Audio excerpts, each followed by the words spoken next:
Hoje, 1º de março de 2026, fizemos um city tour pela vinícola Tangará, localizada no município de Bezerros. É a terceira vinícola da região do Agreste de Pernambuco. Acompanhe e veja, é muito legal. Tudo juntamente com o esposo, seu Aguinaldo. Conheci um bonito há muitos anos, por conta do turismo das cachoeiras, por conta das belezas naturais, mas não vieram a Bonito com o intuito de empreendimento. Dona Zineide vinha enfrentando câncer, em consequência ela desenvolveu uma depressão muito forte. Então ela idealizou uma casa de campo aqui na cidade de Bonito com o intuito de quê? De desacelerar e procurar a cura e a paz através da natureza. Com esse objetivo veio um final de semana para a cidade, só que existiam alguns problemas. O primeiro deles era não ser daqui. Como ela não era daqui, ela não conhecia ninguém, então não sabia por onde começar a procura da tal propriedade. Mesmo com esse problema, veio com esse objetivo. Por não conhecer ninguém, parou no começo do município, onde tem um CAT, que é Centro de Atendimento ao Turista. Lá contratou um guia para esse guia facilitar a busca. Mas o guia não era corretor de imóveis, ele decidiu fazer o quê? Rota convencional das cachoeiras, que era uma rota que tinha domínio em falar. Ao passar aqui em frente desse terreno, desde o primeiro momento, ela se encantou por essa propriedade. Mesmo essa área inicial sendo do jeito desse terreno vizinho.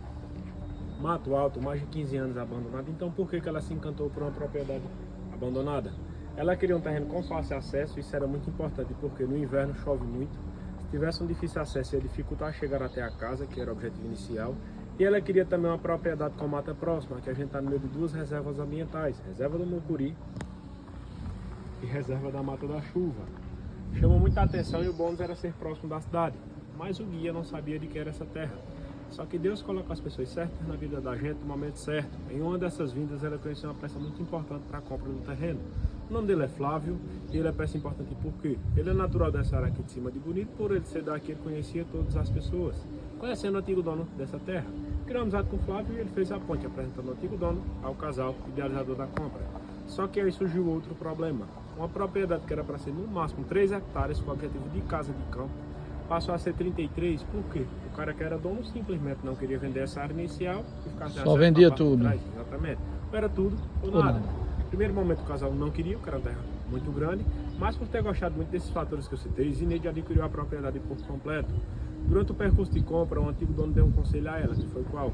Olha, quando for construir sua casa, não construa no meio do terreno, porque lá vocês têm um potencial muito forte do turismo, vocês estão na Rota das Cachoeiras, passagem obrigatória para quem vai para os pontos turísticos da cidade de Bonito. Ela gravou esse conselhamento, mas pelo que vinha enfrentando não veio com interesse comercial. Começou a organizar o terreno, fazer limpeza, terraplanagem para construir a casa ali onde tem aquela estrutura branca. Tudo pronto para construir a casa, desistiu, porque ela viu a beleza que tinha e pensou: eu preciso mostrar isso às pessoas, aqui eu tenho um potencial de cura muito maior do que só para mim. Não sabia o que fazer, nem por onde começar, por quê? Nem era da agricultura, nem da hotelaria. Então foi tentar entender sobre o município. A agricultura muito forte da cidade é o cultivo de banana e inhame. Duas culturas que ela não queria entrar porque não ia atrair a visibilidade que ela procurava. Então ela foi buscar profissionais. Foi aí que veio uma peça muito importante para o projeto de vinícola surgir. O nome dele é Elmo, ele é um pedólogo de excelência do estado de Pernambuco. O que é um pedólogo? Ele é um profissional especialista em solo e veio para cá com o objetivo de fazer estudo de solo e através desse estudo indicar que cultura se adaptaria aqui. E foi ele que indicou a cultura da uva. Os proprietários acharam interessante e foram buscar informação. Tudo daqui apontava para a uva de vinho, porque a uva de vinho ela vai precisar de amplitude térmica. Dias quentes e noites frias, que é o que a gente tem aqui, daqui a pouco eu explico o porquê. Então iniciava aí o desejo de plantar uva na propriedade. Porém, o que deu start inicial para o cultivo foi uma reportagem que o casal assistiu no ano de 2018, quando essa reportagem retratava um novo terroir brasileiro, que naquela época era Chapada Diamantina, na Bahia.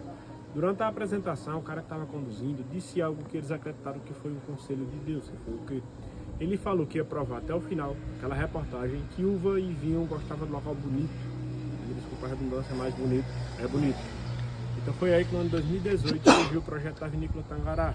E algo inesperado, de um processo de cura que se transformou em algo muito maior do que se imaginava. Por que do nome Tangará? Tangará é uma homenagem àquele pássaro, conhecido como pintor verdadeiro ou saíra de 7 cores. O gênero do nome científico dele é o Tangará. Pássaro que no passado era muito comum de ser encontrado na região, hoje em dia raramente se encontra tanto de ser humano. Então Zineide quis prestar uma homenagem, mas quis também trazer uma conscientização. Pássaro tão belo, raramente se encontra tanto de ser humano.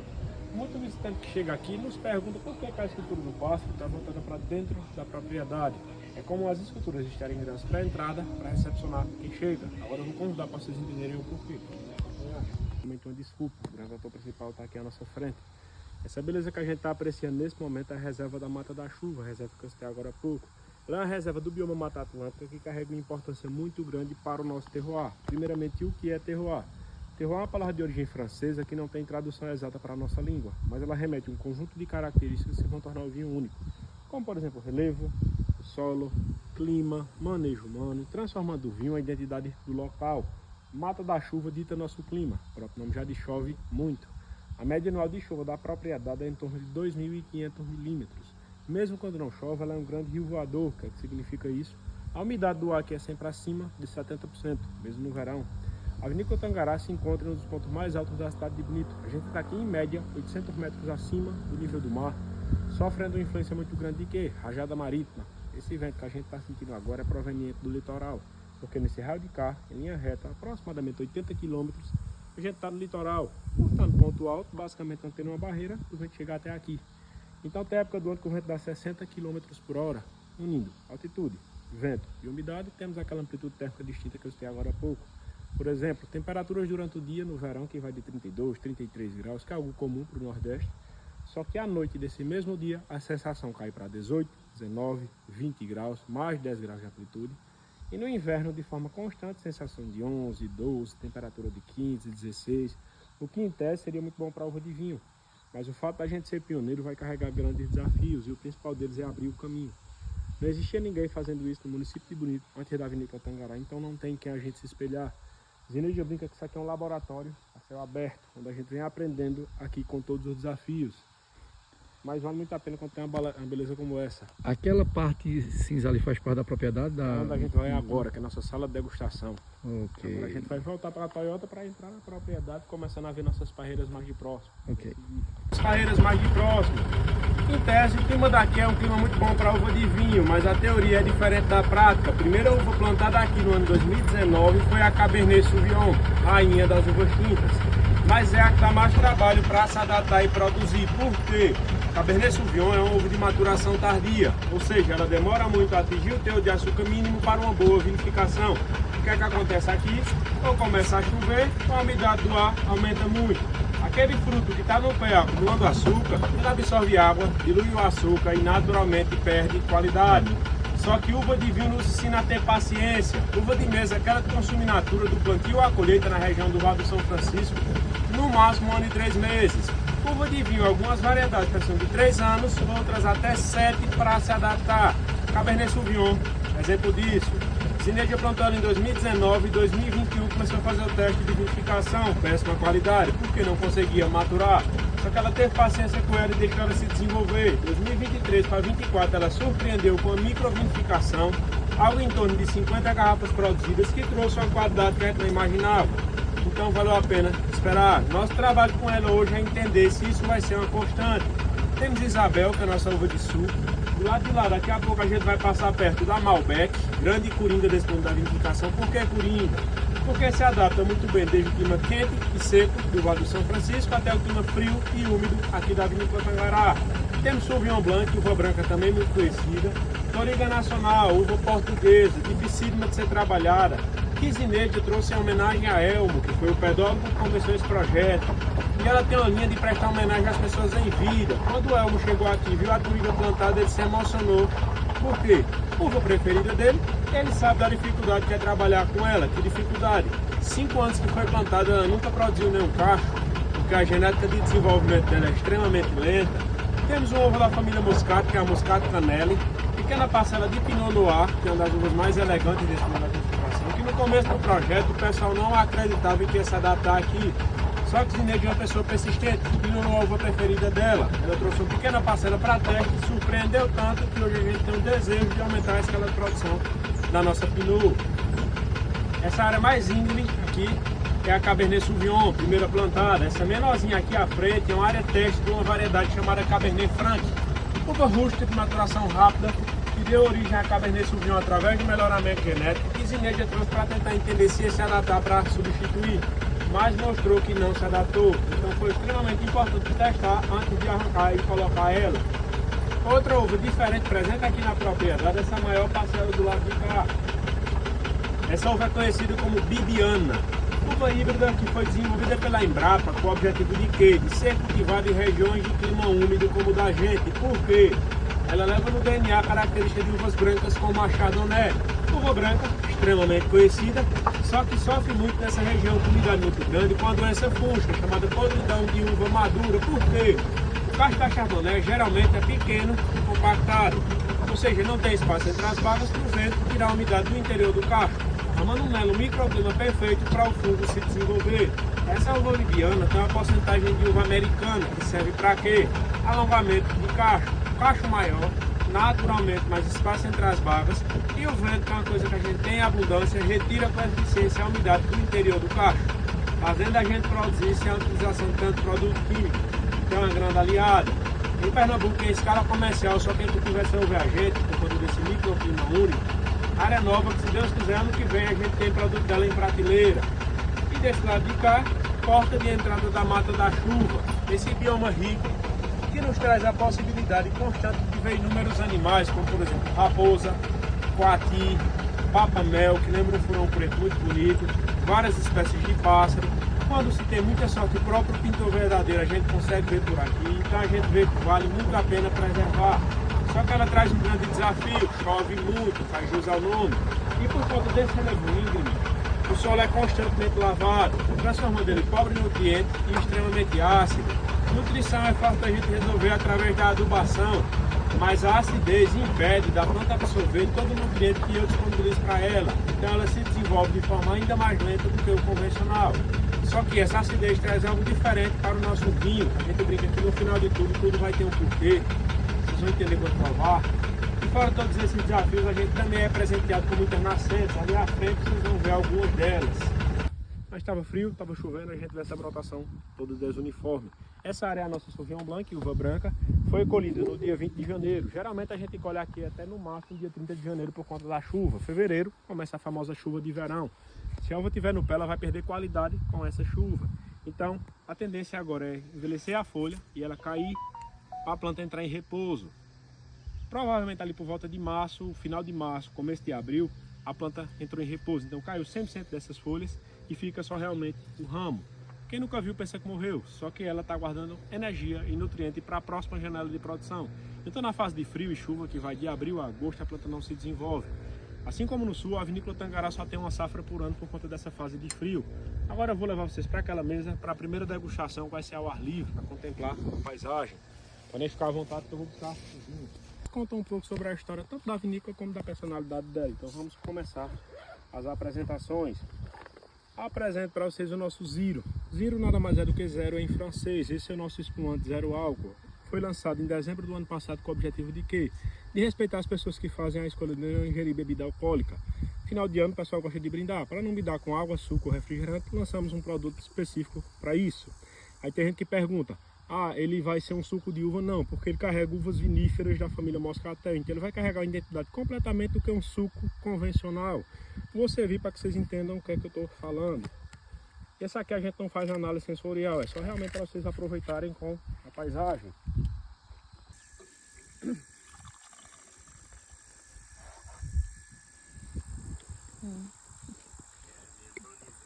Faz o suco, você só vai sentir o gosto da uva. Uma uva de vinho, que é uma uva fina, que é de origem europeia, você consegue sentir gosto de outras frutas, porque é do terroir, do conjunto de fator da uva que vai carregar essa característica de frutas vermelhas, caju, laranja. O que seria o glaceleiro e o porquê desse nome? Zinedine quis trazer uma brincadeira, um trocadilho com a palavra glacé ou blasé, que vem do francês, que quer dizer o quê? Estou nem aí, tenho meu estilo próprio, estilo de vida não ligado com os outros peças. Porque no mundo do vinho nada mais é do que um recado para dizer às pessoas para que você está Tangará. Vinho bom é o que você gosta, de ser quente, de ser seco, de ser suave. Vinho do que agrada do seu paladar. A gente como vinho tem feito um trabalho muito do nosso paladar para que vocês vivem, a gente está no Nordeste, ambiente quente. As pessoas geralmente preferem bebidas leves e refrescantes. Então por esse objetivo a gente começa a demonstração em ordem crescente. Pelo produto mais leve, o zero álcool lá fora está chegando mais encorpado. Por quê? Se eu começasse com tantos secos que viessem após, ninguém ia sentir a real percepção de sabor, porque ele rouba todo o paladar. Seguindo essa sequência, a gente continua com o produto leve, que tem apenas 7% de alcoólico. E ele é um vinho frisante natural. O que é que significa isso? A borbulha contida nele não é gás. Ele é feito com método tradicional de vinificação para concentrar naturalmente essa borbulha. O que no Brasil é o método tradicional, na região da França, o famoso Champagne Massa, que é com aquela coisa de legislação, o que é que muda do convencional? No produto feito com esse método natural, você vai ter menos borbulha e mais sabor, e uma borbulha persistente. Vou fazer o serviço, esse aqui eu peço que vocês aguardem um pouquinho para a gente degustar, para que a gente possa fazer as análises sensoriais. Nada técnico, apenas uma pequena introdução para quem nunca fez e entender como é feito e buscar um livro que agrade o seu paladar, que esse é o nosso objetivo. E nessa análise sensorial seguimos parâmetros. O primeiro passo que você vai avaliar é o visual, o segundo passo o olfato, o terceiro passo o paladar, até a percepção completa do produto. Vamos para o serviço. Você parece um refrigerante, borbulha grossa, rapidamente dissesse a mais comprimida. No visual simples da gente avaliar. No olfato, se vocês quiserem sentir os aromas e arriscar, fiquem à vontade. Por que arriscar? Como eu falei lá embaixo, são dois fatores que influenciam o seu olfato. Memória afetiva, que é pessoal, cada um carrega a sua, seu desenvolvimento como pessoa, e uma memória que a gente cita como olfativa. O que seria a memória olfativa? Aquela construída. Tudo que a gente pode casar com cheiro, estudando sobre vinho, para conseguir identificar muitos aromas. Vou dar uma dica desse vinho para ver se vocês encontram alguma coisa. Frutas cítricas. A gente tem um que eu vou dizer dessa vez do linha que lembra muito o nome papai. Vou usar. O branco ninguém nunca tinha falado, mas é não é. Porque o rapaz chegou aqui e esqueci de um cheiro de carambola verde. Porque tinha o hábito de consumir a carambola verde, até começou a ir peculiar. Seguindo as apresentações, partimos para o vinho degustado. Apresento para vocês os nossos frutos. O que seriam frutos? Porque desse nome que é esse rapaz aqui da foto. Como eu falei no meu percurso, a proprietária gosta muito de prestar homenagem às pessoas da vida. Uma coisa que ela sempre fala também é que ninguém faz nada bom sozinho. Todas as pessoas são extremamente importantes para a vida para ter andar. Então eu segui uma homenagem a esse rapaz, professor Mairon Moura. Quem é o professor Mairon? O professor Mairon é o pesquisador que trouxe uva de vinho para o Agreste de Pernambuco. Ele, no ano de 2013, fez um projeto teste na cidade de Brejão, que é ali vizinho, a Garanhuns. Antes desse projeto, uva de vinho em Pernambuco era só no Vale do São Francisco, Petrolina, Santa Maria, Lagoa Grande, Sol. Trouxe para essa região, com forma de pesquisa, deu tão certo que a gente vê que ele destravou o novo terroir. Então, através da coragem do estudo do professor Mairon, existem 3 vinícolas hoje no Agreste de Pernambuco. Vinícola Tangará, no município de Bonito, e 2 em Garanhuns. Vale das Colinas, que foi a primeira aberta, e recentemente abriu outro lá que é a Melo, Vinícola, trabalho muito bom de ambas. Por que eles queriam carregar o nome Frutos? Ele faz parte da linha de especialidades da Tangará, da vinícola, sim, mas também dos profissionais que colaboram com o nosso desenvolvimento. Maior é doutor em fruticultura, então a especialidade dele são os frutos. Então, frutos, em homenagem a ele, mas também é o fruto de uma grande amizade. Esse vinho é o nosso Malbec, a variedade que ele nos indicou para plantar, que é o meu preferido dele, por isso que ela trouxe a sua homenagem, Safra 2024, e é o nosso reserva. Ele tem uma passagem mais do carvalho francês e americano, de 6 meses cada. E hoje é um dos mais alcoólicos do nosso portfólio, tem 13% de álcool e apenas 1,3 gramas de açúcar por litro, ou seja, quase zero açúcar, um tinto seco, Malbec. Só que completamente diferente dos convencionais. Então, servir para que vocês entendam o que é diferente. Muito bom, por sinal. Eu não visitei ainda, porque também eles abriram recentemente, mas acredito que seja um trabalho muito bom. Isso é bom ter sobre o teor de álcool, como oxigenando a taça, girando o vinho para ser oxigenado. Você vê a formação da lágrima, que é um gotito quase transparente que vai se formar na lateral da taça. Ao girar, você para de girar, ele vai formar essa lágrima. Quanto mais alcoólico é o vinho, mais viscoso ele é, e essa lágrima desce com lentidão. Nesse caso, ele tem 13%, não agrega extremamente, mas forma lágrima, só que ela desce com certa rapidez, mais elegante. E no olfato, primeiro você vai sentir álcool, porque ele é alcoólico, né? O álcool é o que? Volátil, está aqui na garrafa, está preso. Quando eu sinto na sua taça, oxigênio, toma de conta da taça. Por isso que a gente diz, o grande erro de algumas pessoas no vinho tinto seco é botar na taça, beber. Você oxigenando ele, tinto seco, frisando, espumando, não precisa, porque por si só já desprende, na borbulha. No tinto, o giro, o álcool evapora, o olfato dele, você consegue identificar melhor outros aromas, como por exemplo, madeira. Esse vinho carrega madeira por conta da passagem barrica. À medida que você oxigena, vai abrindo para a especiaria, o cravo, a canela, Eu tenho uma memória afetiva de café torrado. Eu sou natural do Triunfo, lá no interior do estado. Minha avó torrava muito café, então me lembro dela torrar café. Tem gente que sente no final frutas negras, uma amora, ameixa seca. Então ele vai abrindo. E em boca, normalmente não se considera o primeiro gole assim, pinto, seco, sem açúcar. Então é impacto. A palavra dentro do sensorial em boca é o tanino, essa sensação de travar aqui na lateral, pegar a sua língua, que é muito comum em urtitas porque está presente na casca da outra tinta, então é uma substância que ela carrega um antioxidante natural, que é o resveratrol, que é muito bom para o nosso coração. E por isso que cardiologistas falam que é muito bom você tomar uma taça de vinho tinto seco por dia, dessa substância que auxilia no processo de rejuvenescer o nosso sistema, coração, sistema cardíaco. Então, está atrelado a essa substância. É um vinho que ele precisa ser degustado com calma, com paciência. À medida que você vai degustando, você consegue sentir ele amenizar esse caminho. Harmonização, de preferência queijos, Carne vermelha. É muito importante. A gente está no restaurante tem 45 dias. Mês que vem, mês de abril, a gente vai trazer uma degustação harmonizada para fazer mais sentido da gente falar e ser degustado. Mas a dica principal da harmonização é o quê? É equilíbrio. A comida tem que equilibrar com o vinho. Nem o vinho pode roubar seu paladar, nem a comida pode tomar todo o seu gosto. E também uma dica importante é coma e beba o que você gosta. Você tem a garrafa de vinho, a comida que geralmente a comida que bebe você não perde a sua experiência. Consuma como você gostar. Esse aí vai muito bem com a carne vermelha, mas eu não gosto de carne. Queijo casca dura, tipo Gouda, parmesão talvez, uma massa fresca. No nosso cardápio tem uma lasanha, que é a lasanha do chefe, que foi pensada para esse vinho. Por quê? Carne, massa fresca, italiana, com queijo parmesão. Então, minha 3 artigos fortes para o vinho forte. É só o que é. Aí fiquei curioso. Aí fui pesquisar, fui buscar informação. Fiquei encantado. Porque realmente é um trabalho com óleo bem feito. E eles estão fazendo uma estrutura muito bonita lá. Muito bonita. Isso é muito bom. Mas é como você falou, vinho hoje se democratizou. Porque não pensa assim 2 anos atrás. Vinho de qualidade, só que... Pronto. Chama na catianga.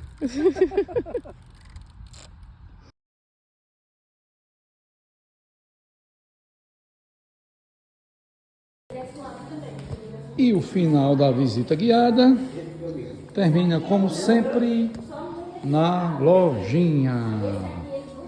Isso é tradição em todos os passeios turísticos pelo mundo.